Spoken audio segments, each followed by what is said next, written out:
तो भाई सब खुश हो जाओ क्योंकि मार्वल ने एक ऐसी मूवी दे दी जिसका हर एक डाईहार्ड मार्वल फैन को इंतजार था। जेम्स गन को ये बखूबी पता था कि ये उनकी आखिरी अलविदा है गार्जियंस को और मार्वल को, और उन्होंने बेशक वैसे ही डायरेक्ट भी किया। पहले माँ फिर बाप और फिर सबको पता था कि अब इस बार फैमिली पर आएगी, जो कि कुछ एक्सटेंड तक थी भी, बट ये उससे ज़्यादा सेलिब्रेशन ऑफ लाइफ की तरह फील होती है, जिसमें फ्लॉस तो थे बट क्या वो सही में फ़र्क देते हैं। मूवी को एक शॉर्ट फॉर्म में बताऊं तो पीटर क्विल गमोरा की याद में भन रहता है, उसको बाकी के गार्जियंस नोवेयर प्लैनेट पे संभालते रहते हैं, और तभी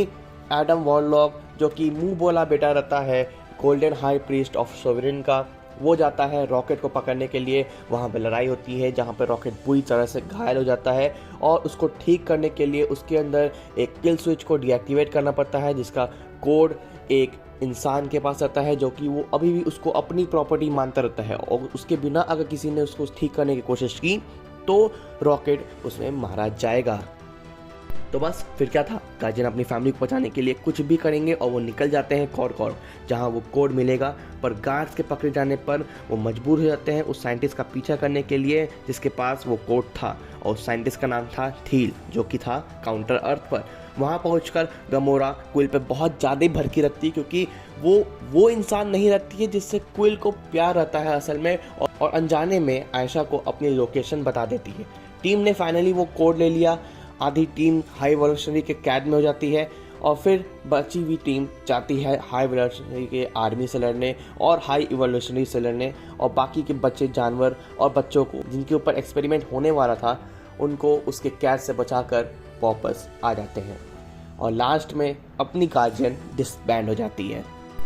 रॉकेट को नया कैप्टन बना दिया जाता है। वहीं नेबुला और ड्रैक्स नोवेयर पे ही रहते हैं, जहाँ पे नेबुला अपनी खुद की जो उसको एक ड्रीम प्लैनेट या ड्रीम सिटी बोल लो उसको बनाना रहता है, और ड्रैक्स को भी एक अल्टीमेटली रिटायर कर दिया जाता है क्योंकि जो बचे हुए बच्चे आते हैं उनको as a father figure Drax ही संभालता है। रॉकेट जहां अपना नया कैप्टन बन जाता है, वहीं मैंटिस भी अपनी अकेले पाथ पे निकल जाती है। क्या पता इन फ्यूचर हमें मैंटिस देखने को मिल जाए, पर अभी के लिए मैंटिस अपने आप को ढूंढने के लिए अकेले निकल जाती है, और वहीं अपने क्विल भैया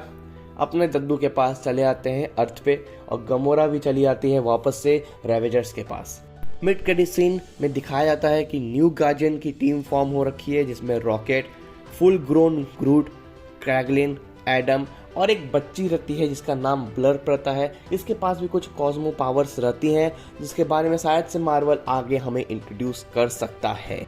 एंड पोस्ट क्रेडिट सीन में जैसा मैंने बताया पहले कि अपना कोयल निकल जाता है अपने दद्दू से रिकनेक्ट होने के लिए, वही उसमें थोड़ा और दिखाता है, और लास्ट में दिखाता है कि द लेजेंडरी पीटर क्विल या star Lord will come soon.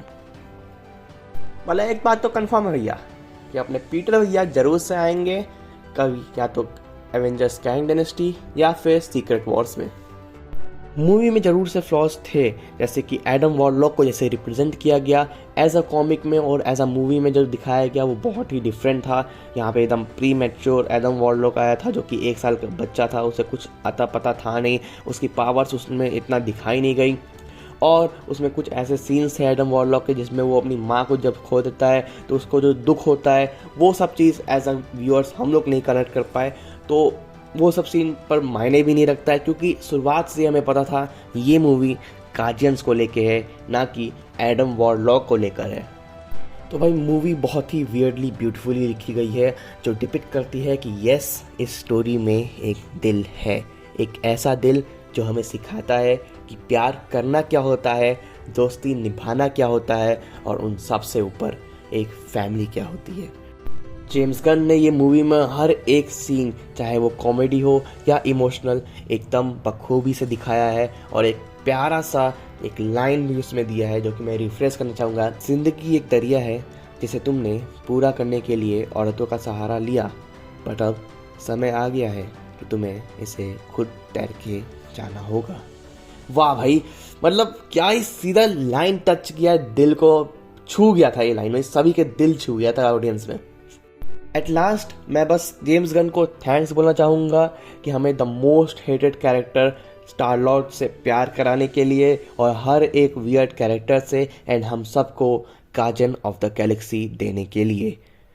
Comments में बताओ कि तुम लोग भाई लोग कैसा लगा मूवी। मुझे तो पर्सनली बहुत मज़ा आया। अभी के लिए बस इतना ही, तब तक के लिए देखते रहो द पीपी गाय।